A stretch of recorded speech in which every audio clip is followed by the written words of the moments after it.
Great. Thanks, Candace. So super glad to have a chance to meet with this group again. We've been doing this on kind of about a quarterly or kind of biannual cadence as new advancements are coming into the kernel, new releases are coming out. So it's a great chance to stay in touch with the community. Usually we get a lot of commentary and questions, which we really welcome. So please feel free to stay active and we'll either answer the questions live or our head of product marketing, Floyd Christofferson, will be texting answers in the Q&A as well. So we'd love to hear from you and are excited to cover the latest and greatest that's happening in both this Linux storage server as well as the NFS stack on the Linux kernel. So before we do that, we'll talk a little bit around Hammer Space's intention around a lot of the investment of both we have a couple of kernel maintainers on our staff. We dedicate a lot of our engineering time into contributing code into the upstream kernel.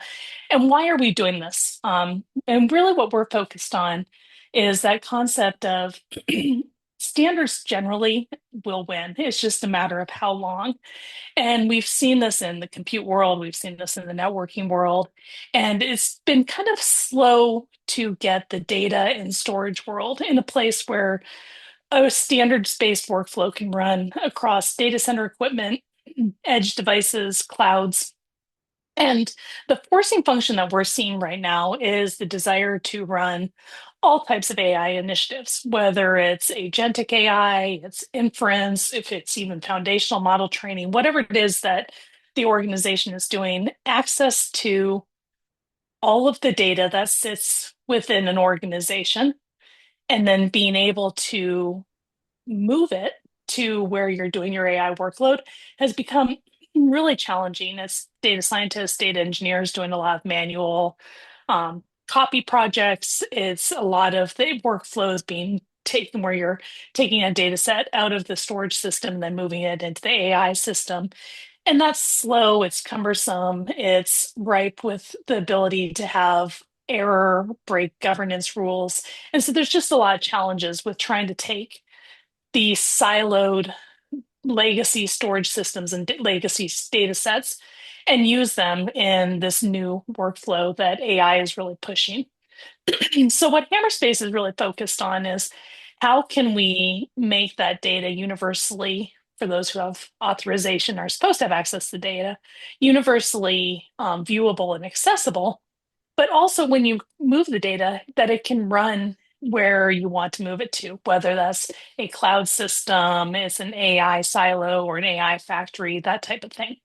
So Hammerspace is really focused on what do we need to do in the Linux kernel, really on the storage server in the NFS stack, to make it where the data is high performance, it's easy to move, and easy to maintain the rigor of who has access and who shouldn't have access, all in this very dynamic workflow. And, certainly a lot of companies are investing a lot of money in infrastructure right now. They're taking money to buy GPUs, to power the GPU farms, maybe even build data centers for them. So finding places where you can harvest watts, harvest power, as well as reduce some of the operational costs and operational complexity to make it where you can viably pay for and power these workloads is really important too. So that's kind of some of the tenets behind why we're investing so much work into this stack. And certainly a lot of what we're doing is the payoff towards, excuse me, I have a little frog in my throat. A lot of it is a payoff towards enterprise workloads that really weren't designed for AI and aren't even doing AI today, but things that we wanted to see PNFS and the NFS stack do over time. So it's not just about AI, but AI is certainly a forcing function where a lot of money is being spent that's driving a lot of development. But certainly as Tron goes through what we're doing in the NFS stack, a lot of it is just to make sure enterprise data storage workflows are running in the secure, high performance manner that we really want them to as well. So as we move on and talk about the idea of your data, your AI anywhere, what we're really, the vision is what we're trying to do is collapse everything such that all of your enterprise data can go into a single data pipeline. So think of it as one namespace that overlays all of the storage systems and data creation engines, and then can present that as a unified data state into your AI factory. Now, if you're not doing AI and you're doing HPC or you're a data analytics person, the same concept certainly applies that you're unifying your data, avoiding data fragmentation, automating processes, and then putting all this into a single namespace that whatever the applications or users are that are using the data have a unified view of the entire data estate. And the only way to do this is if you're driving it through standards. If you're doing it through a proprietary client or through a proprietary system, you've created a new silo outside of that data estate that you then have to take into account. How do I get the access to the data that's in that proprietary system? So your training environment being outside of your enterprise data environment. Now all of a sudden you have two data sets. How do you merge them? Make sure you're using the correct data, the gold data set. There's a lot of complexity around that. So we fundamentally believe for AI, we need to create a standard around the data access, the data usage, the data movement. And that's really what we're investing in right now with the work that Trond and his team are doing at Hammerspace, but also, across the Linux community, which Trond will speak to in more detail. And ultimately, we see that this is also a unification of what's happening in organizations where maybe the cloud team had a different data set and architecture than the enterprise HPC team, which was different than the folks who are managing home directories and enterprise data that wasn't being used for analytics and HPC. And now all of a sudden, this data needs to be unified.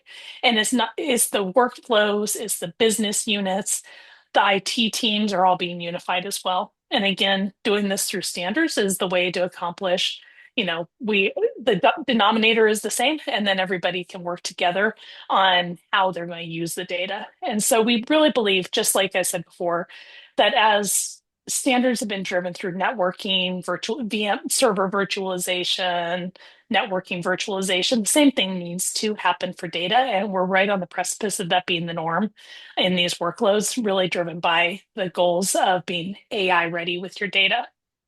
So with that, I'll hand things over to Trond, and he can go into a little bit more of the technical detail of where we're coming from right now and some of the latest and greatest. Thank you, Molly.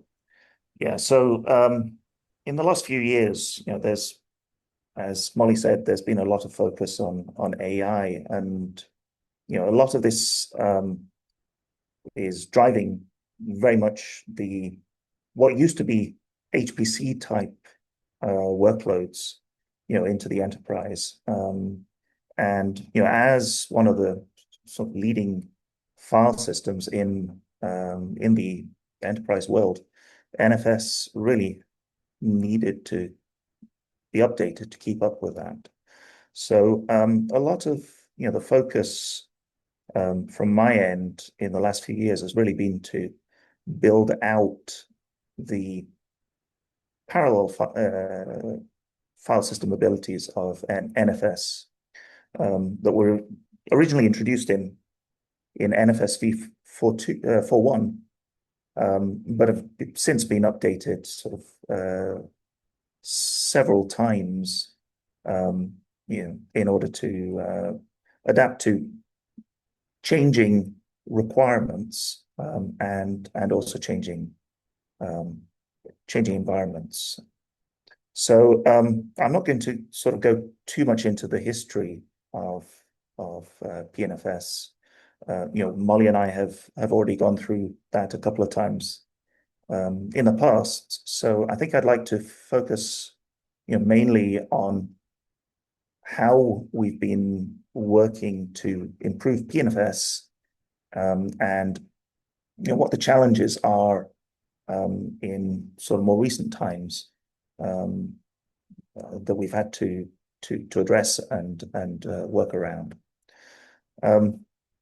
So you can see from the slide deck to here that really our story with PNFS started sort of in the late 2010s, with the introduction of the PNFS flex files driver. That's a driver that basically uses NFS v3 as the storage protocol for your or it can use NFS v3 or NFS v4 4.x as the underlying storage protocol. As opposed to earlier versions, that were often block-based or object-based. And the main reason for wanting to do NFS on the back end is really because that gives you access to a lot of different storage types or storage units. You do not need anything, any special hardware or anything like that. Your standard Linux distribution will have a version of NFS included that you can easily enable and point to your storage and then therefore use as data storage together with an appropriate PNFS enabled server. So the general architecture of PNFS is really as described here. The NFS v42 client does metadata operations to a dedicated metadata server. So all your get attrs, your lookups, your readers will go to that server, whereas the actual I/O, which needs high performance, needs scalability, goes directly to a dedicated or a set of dedicated storage servers. We have it's not just a parallel file system; it'll also scale out very well. Typically, our customers will deploy a system, that has between 100 to several thousand data servers. So let's talk a little bit about the challenges around that. Molly, maybe you. Thank you. So what we have here is really a sort of timeline almost of what's the various challenges that we've looked at and addressed in the past, what we're looking at now, and what we hope to address in the near future. The first thing that we talked about was the establishment of PNFS and the Flex Files driver. As HPC sort of becomes more of an issue and AI workloads, we've been working to really improve both the NFS for standard itself and also some of the capabilities of the NFS client that supports it. The first thing that you will see here is on the left. We added the ability to perform multiple connections to both the metadata server and the data server. This is not obviously a feature that's limited to PNFS. If you have a traditional NFS server, you will also benefit from being able to set up multiple connections to that server. That allows for better pipelining in most modern network cards.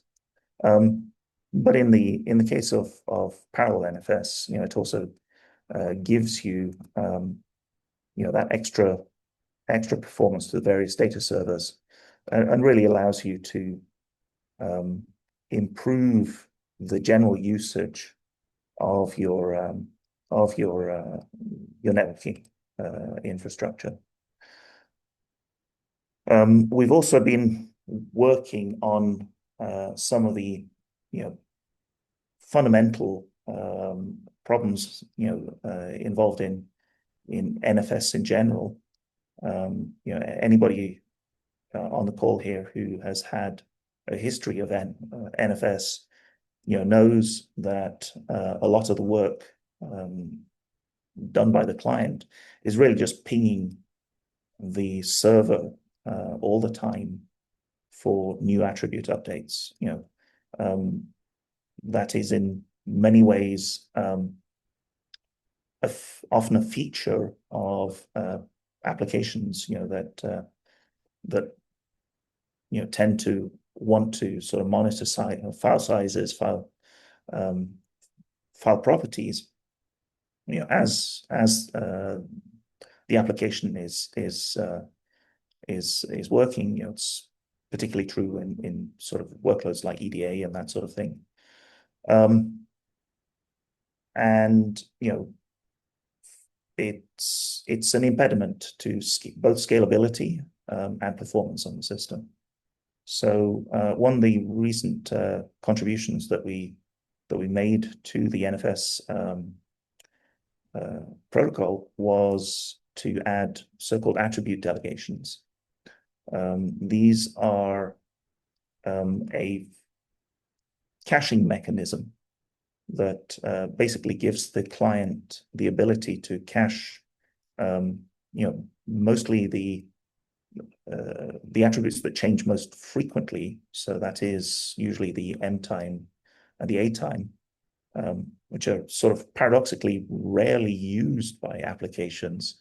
But because they're part of a stat call, they're the thing that typically trigger a call to the NFS metadata server.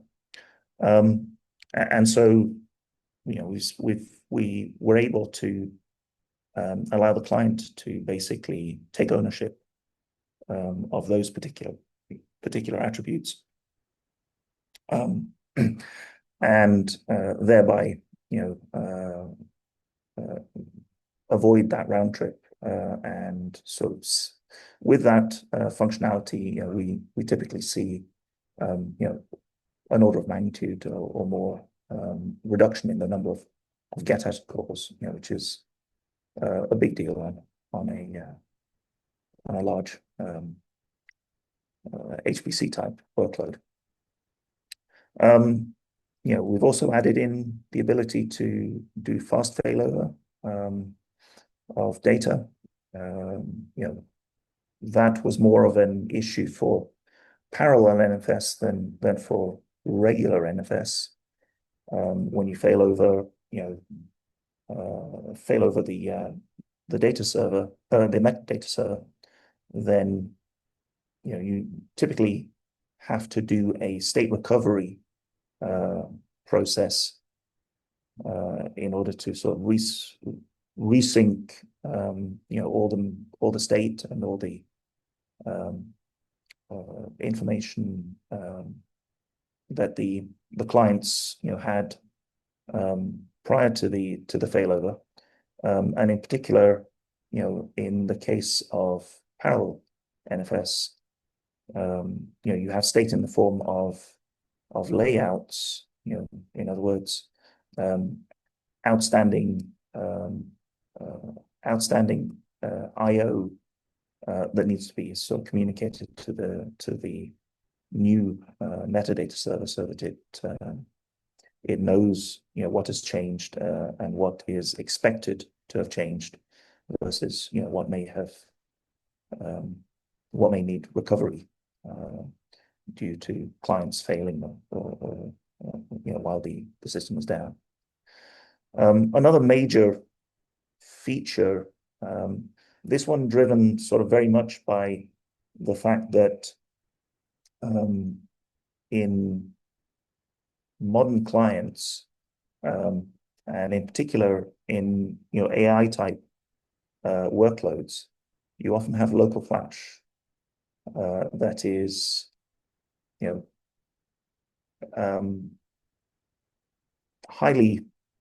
very fast, not very durable necessarily, but is very useful for particularly for read access um, because it's local. You sh should be able to read data on it at a much uh, higher rate than you would when you go sort of to remote nodes over the network. So the local I/O changes, which went in about a year ago, were really designed to allow NFS clients, to recognize when there is a local NFS data server that's actually co-located on the same node. This is frequent in many containerized workloads. It's also extremely common in the AI um, type of workload because typically each GPU will have its own local flash that it can read from at relatively high speeds. And so the local I/O functionality basically allows the client to completely circumvent the network access, even to the point where it doesn't need to do a loopback network connection. It simply sort of reaches through the VFS and through the NFS server functionality on the host into the file, opens it as a local file, and therefore is able to be written to and read from at sort of native file speeds. Typically, even for a high speed, 800 gigabit network connection, this will tend to sort of improve your I/O performance by sort of several orders of magnitude. So is very desirable, for those environments. We've also worked on a lot of PNFS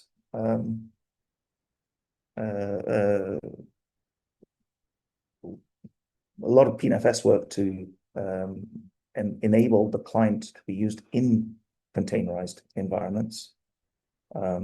Typically, containerized environments tend to be difficult for the NFS client because they are typically very fragile. It's not unusual, for a lot of these workloads. If the container is sort of running too slow, it gets killed.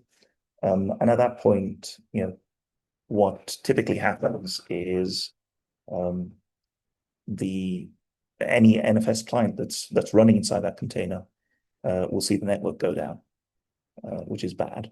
That means it cannot continue continue to do I/O. And since the expectation from the applications perspective is that it should just sort of die, and typically you'll want to restart the same workload on maybe another less loaded node.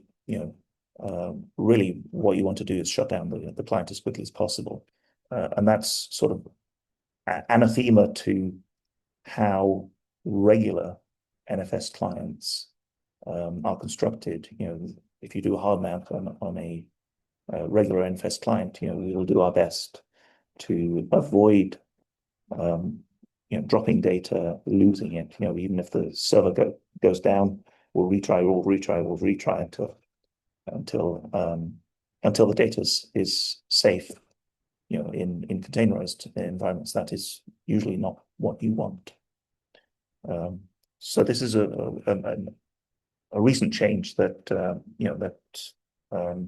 has broad implications for people who want to use NFS and in containerized environments. The other thing that has been contributed, is TLS. This was very much a community community effort. In fact, most of the work was done by my colleague Chuck Lever, and uh, this is essentially about improving the ability of NFS um, to do secure, to transfer data and metadata securely on over the wire, but also taking into allowing the use of a lot of the accelerators that have been built in recent times around TLS.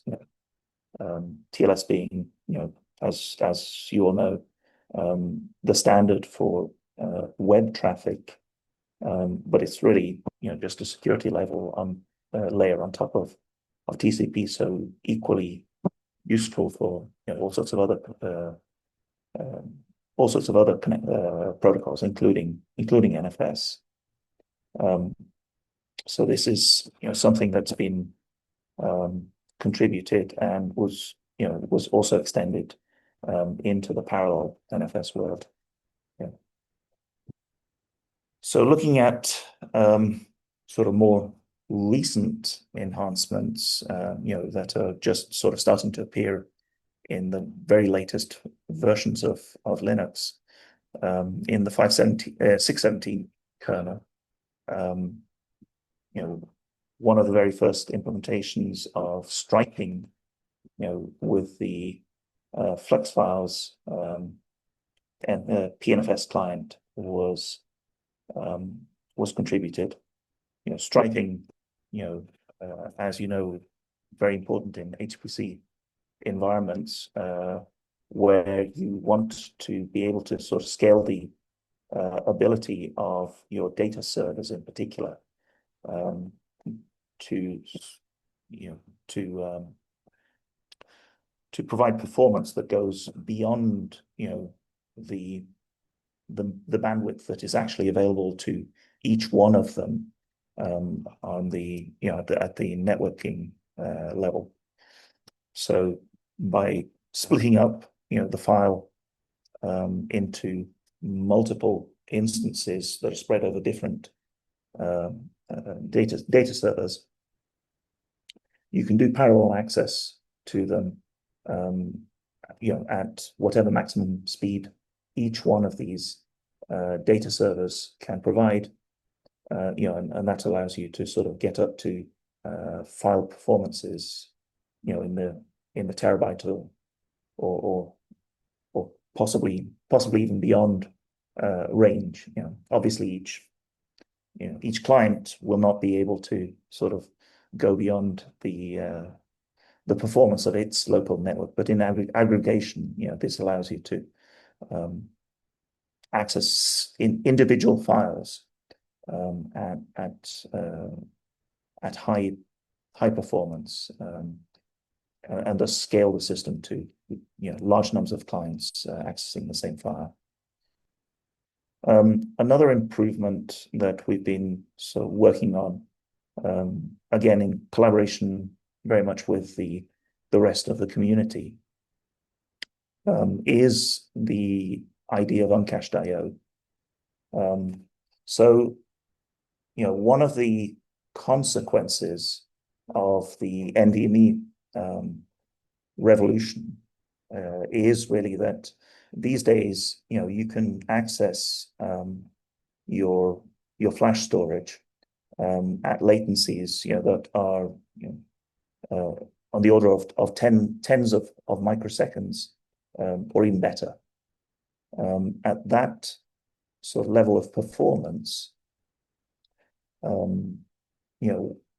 the traditional way of doing cached I/O, where you first stage the data into RAM, and then from either copy it from RAM or possibly map it to an application, becomes untenable, and that it become you end up spending too much time really managing that um, that RAM.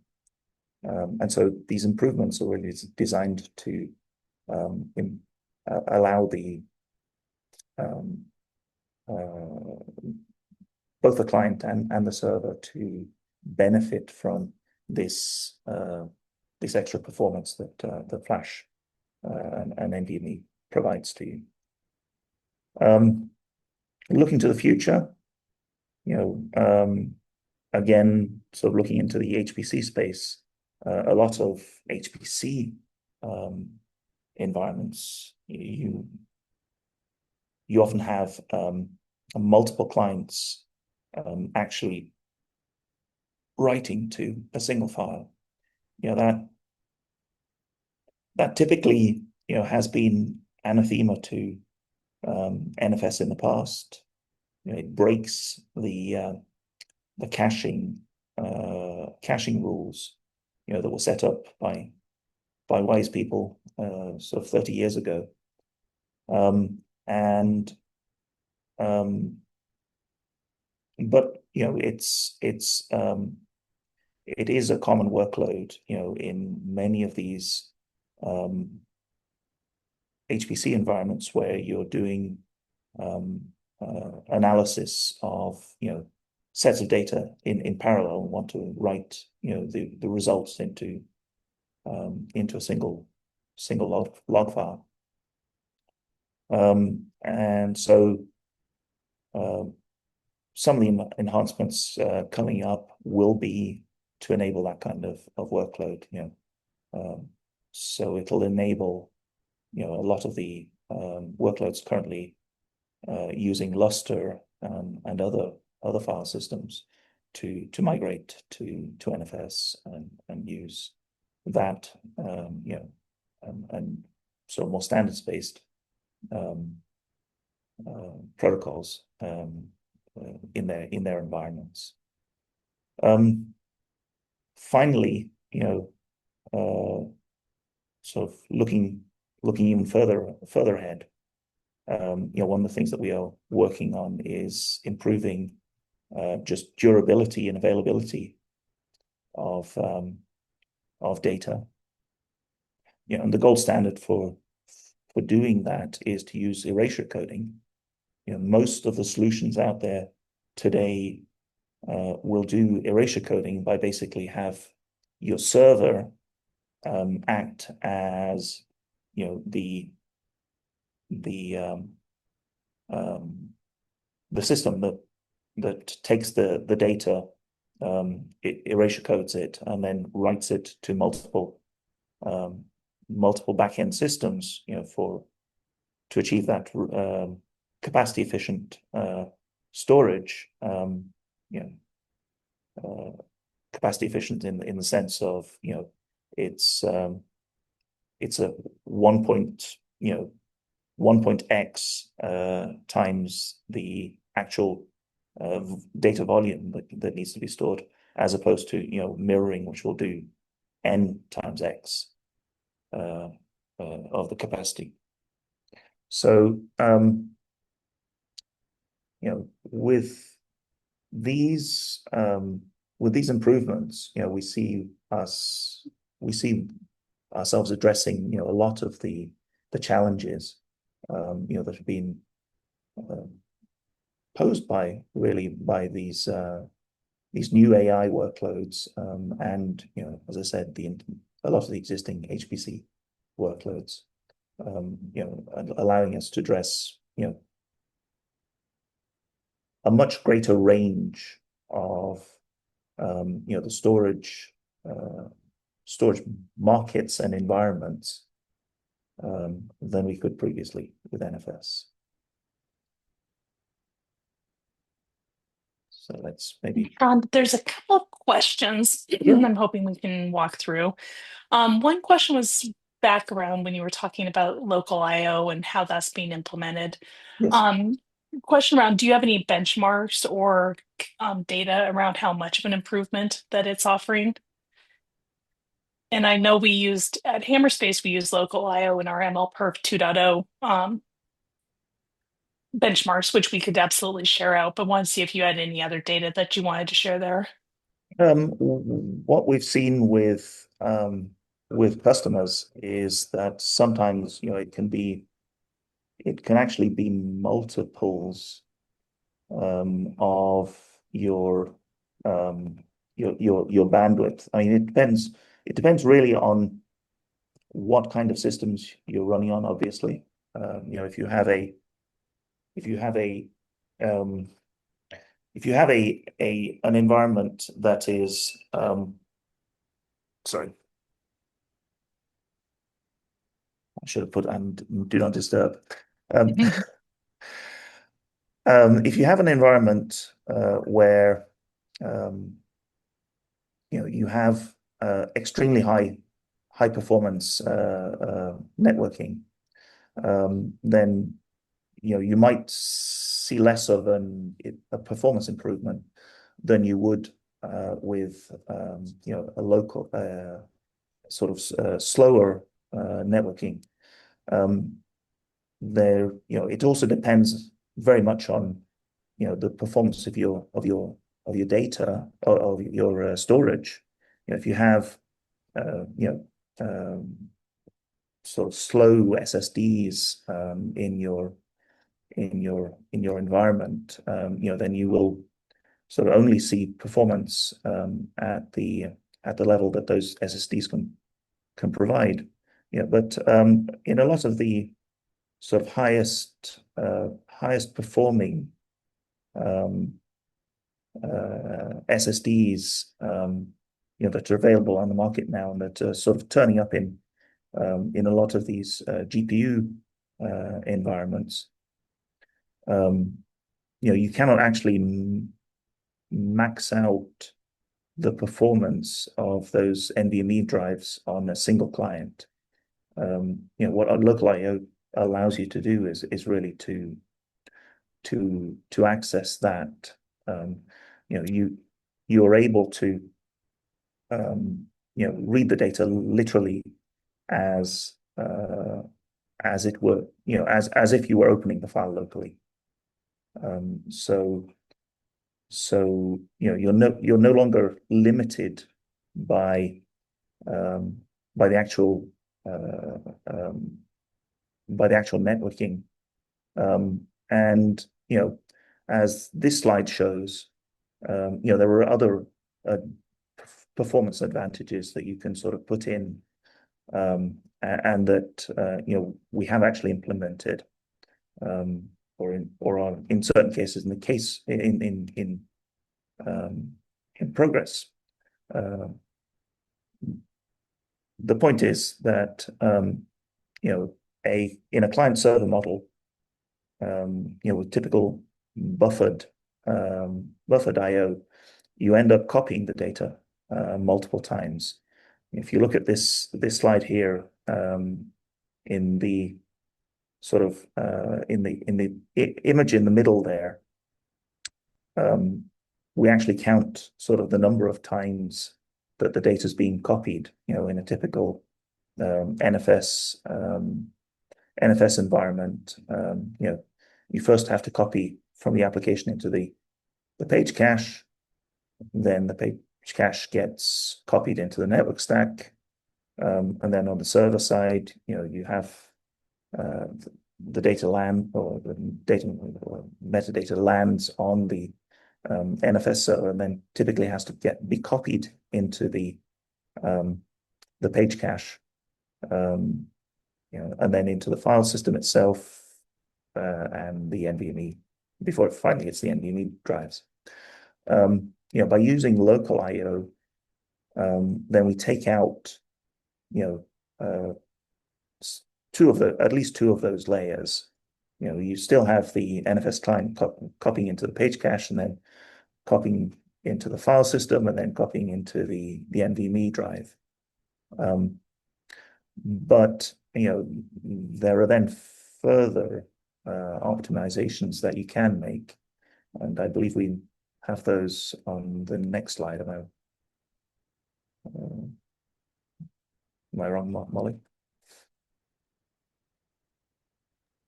Sorry about that.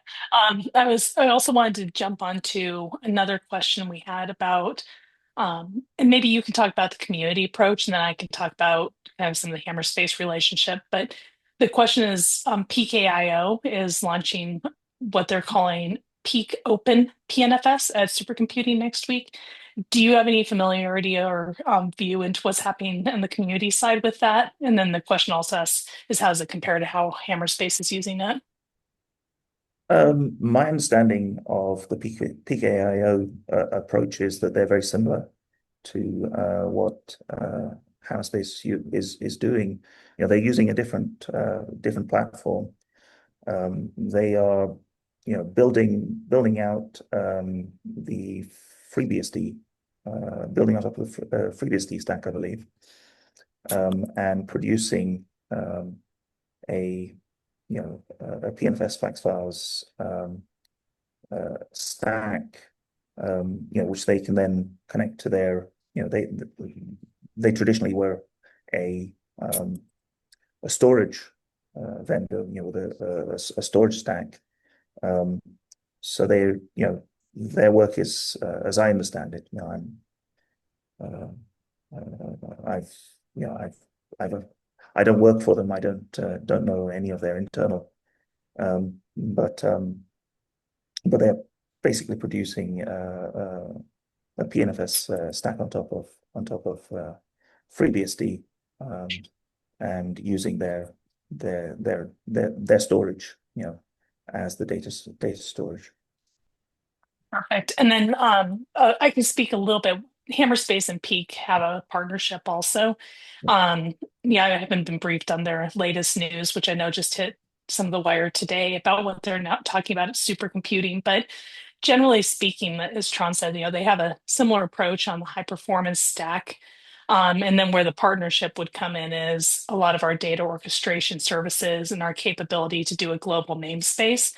And so, kind of when you think through what Trond was covering on tier zero, or how Hammerspace uses local IO, which is in our tier zero deployment, um, Hammerspace would aggregate all these server nodes and into a single namespace and take advantage of this really fast local performance and use our data orchestration to place data where it needs to be used, whether that's carrying into colder storage, into a different GPU node. So we have a very active orchestrated environment all sitting in a data platform that spans across different types of vendor storage systems, different clouds, and different edge sites. PKIO, from my understanding, is really focused on a single site, single connection, kind of traditional HPC type of architecture. And in that case, we're fairly similar in what we're doing. So single site, kind of traditional HPC, what we're doing is similar. And then Hammerspace adds in, the breadth of a global platform that spans other storage systems and clouds and that type of thing. Um, but I haven't seen exactly what they're announcing yet next week either. Is there anything else you want to add there, Tron? And then I know you were wanting to kind of finish up on your topic on local IO as well. Um, uh, uh, well, about PKIO, I know that they did a presentation at MSST. So if you're interested, they I'm sure that those slides should be available. But yes, sort of going back into the uncached IO story. Some of the work that,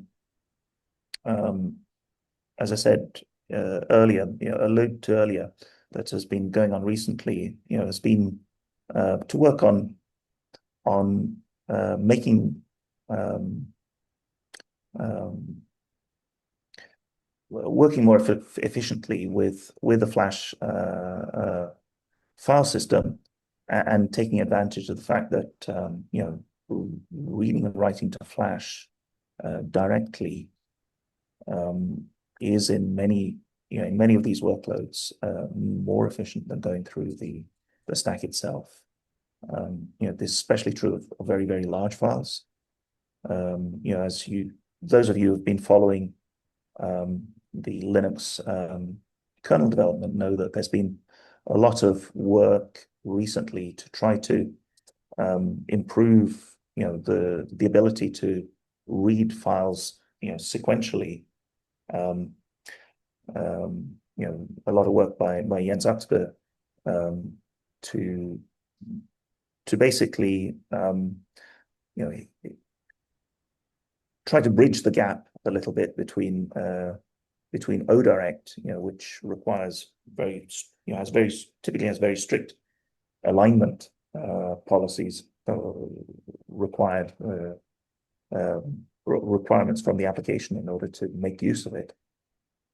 Jens has been sort of bridging that by using the page cache, but then sort of allowing the pages to be thrown away as more or less as soon as they've been read or written to.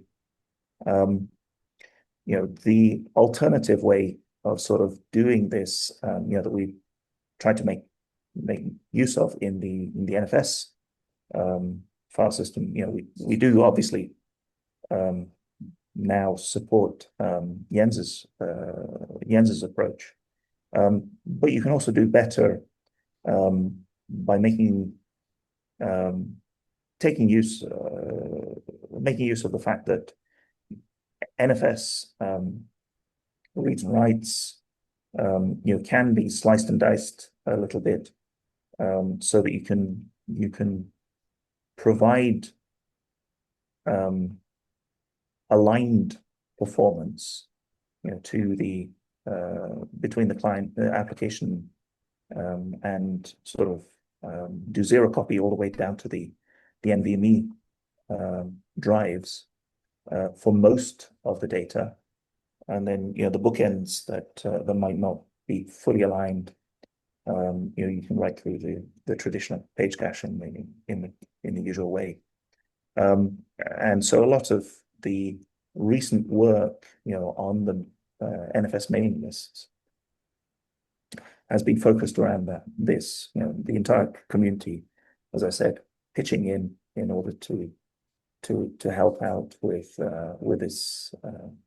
this approach. And what we then see is the combination of the ability to do ODirect on both the client and the server, together with the local I/O, basically means that you can more or less max out the performance of the NVMe drives, and provide the kind of performance that your GPUs typically need in order to not be idle, while you're due to waiting for storage.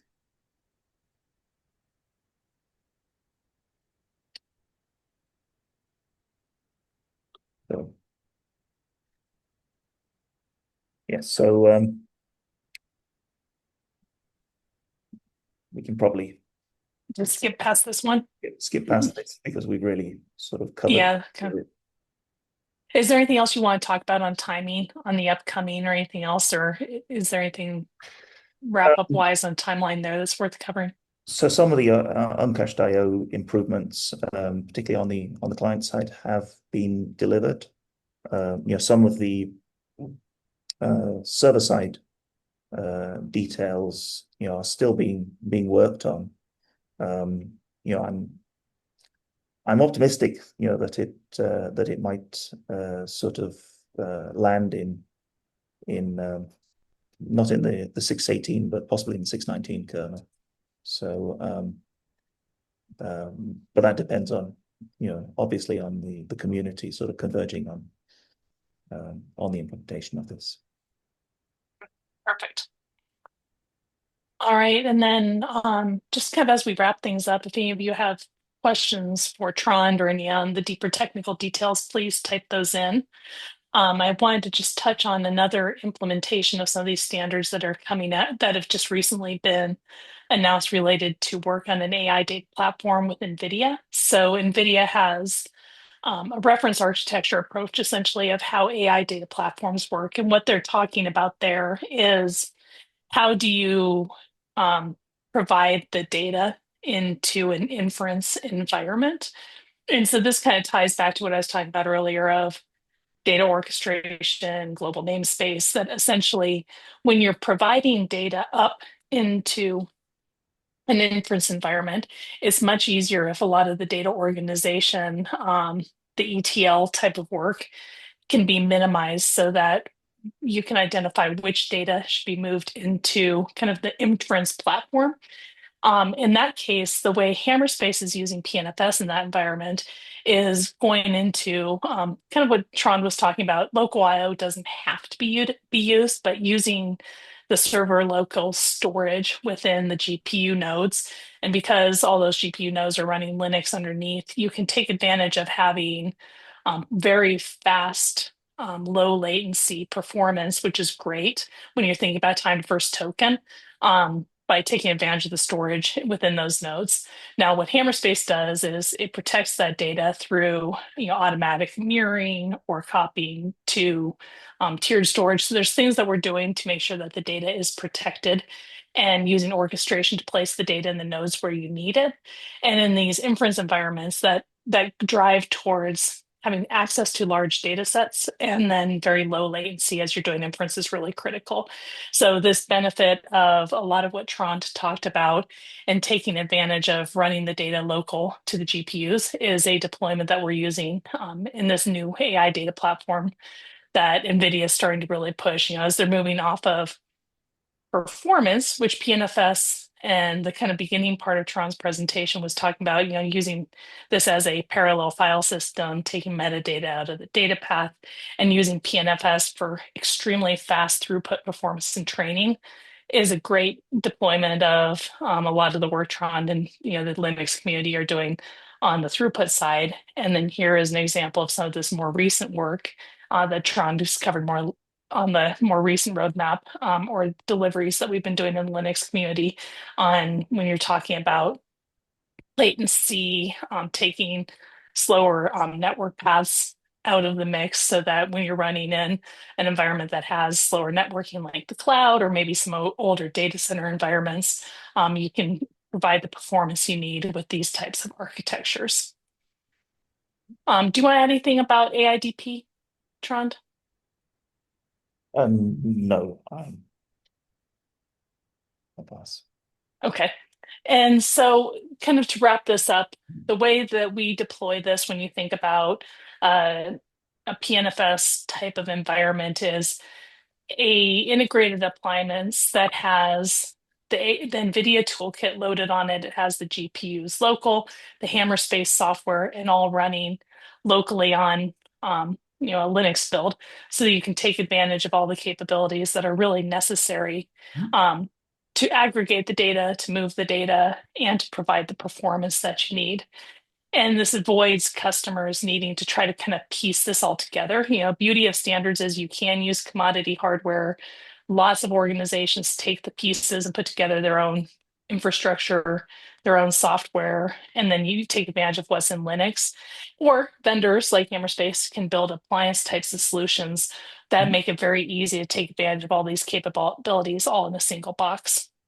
And this is the approach that we see probably enterprises will take in the coming years as they're building out their AI factories is put this, kind of simple appliance type of approach in to aggregate the data and supply it. And the integration and the tooling, the MCP and server integration all being done for them by a vendor to make their AI factories really efficient, make it very easy for data scientists, AI engineers to search and access that metadata that includes information about the data in all the different locations. And then when it's time to train agents and your agentic AI, you have this exact same data set that you've searched on that you're using for your AI factory all running through this single system. And so this is what we see as why standards are important as you're going into AI architectures. And whether you're building your own, like a company like Meta, or if you're third-party vendor building storage solutions or AI solutions on this, this is kind of the approach third-party vendors might take. And ultimately with the goal that enterprises can move fast on their AI and from our perspective, leverage all the infrastructure and data they already have, but kind of automate it into their AI environments. So with that, if we have any other questions, we'll hang out for a few more minutes. We appreciate you all jumping on and taking time out of your day. And as Tron mentioned, he was met at MSST, as was um, Los Alamos, PKIO, a handful. I think Pure Storage spoke about some of their work at MSST on the PNFS stack. So that's a good environment, or a good website to go pull up other presentations in this area if you're interested. And at Supercomputing next week, certainly, I think all of us will be there showing the latest and greatest, and there's some announcements coming out. Looks like we have another question that just came in asking, is it hard to persuade a customer to update their GPU machines to the latest version of Linux to take advantage of local I/O? So essentially, is it tough to change Linux builds on GPU machines? And Tron, do you want to take a run at that one, or do you want me to? You know, I think persuading customers, you know, it's really a question of, what their needs are, and most people, um, may find that they can do without local I/O.